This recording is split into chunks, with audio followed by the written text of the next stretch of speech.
Ассалаумағалейкум. Бүгін империя кімнің басын кескен деген тақырыпта видео түсірейік.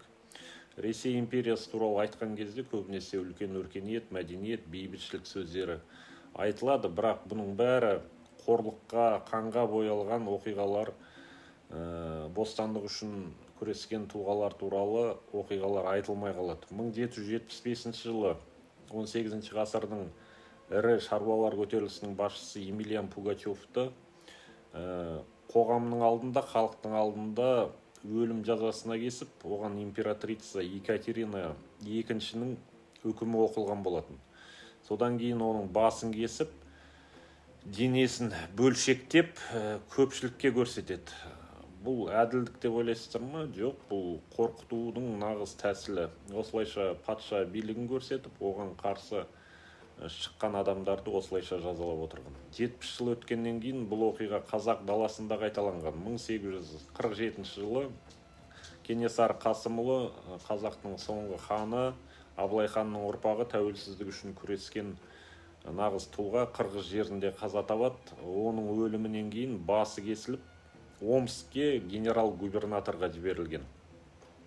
Бұл факт Омск архивтерінде, тарихшы Ермұхан Бекмахановтың еңбектерінде, басқа да баспасөз мақалаларында расталған.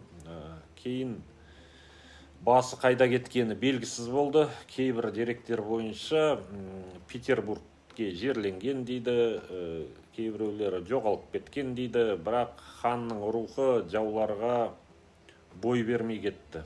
1852 жылы Кавказдағы көрнекті батыр имам Шамилдің серігі Хаджимұрат қаза болады. Оның денесін тапқанда басы кесіліп, Петербургтегі Кунсткамераға жіберілген фактілер растайды. Бұл факт музей каталогтарында сақталған және ресейлік зерттеушілер де бұны дәлелдеген.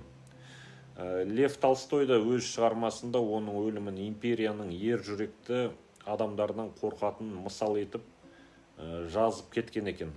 Кавказ соғысы мен орталық Азияны бағындыру кезінде де бас кесу сияқты қатыгез әдістер қолданылған. Офицерлер өлтірілген көсемдердің басын әкеліп жеңістіктің дәлелі ретінде, трофей ретінде көрсеткен. Бұл архивтік деректер мен әскери есептерде жазылып, қалдырылып кеткен. Басын кесу тек физикалық тұрғыда өлтіру емес, бұл жаңағы символ ретінде. Олар тек адамды емес, халықтың рухын, мақтанышын, тұлғаларын жойғылары келген. Бірақ керісінше болды. Олар басын кескенімен адамның, халықтың рухын өлтіре алмады. Бүгін біз Кенесарыны, Хаджимұратты еске алғанда, біз тек өлген адамдардың емес, батырлардың есімдерін, ерліктерін еске аламыз.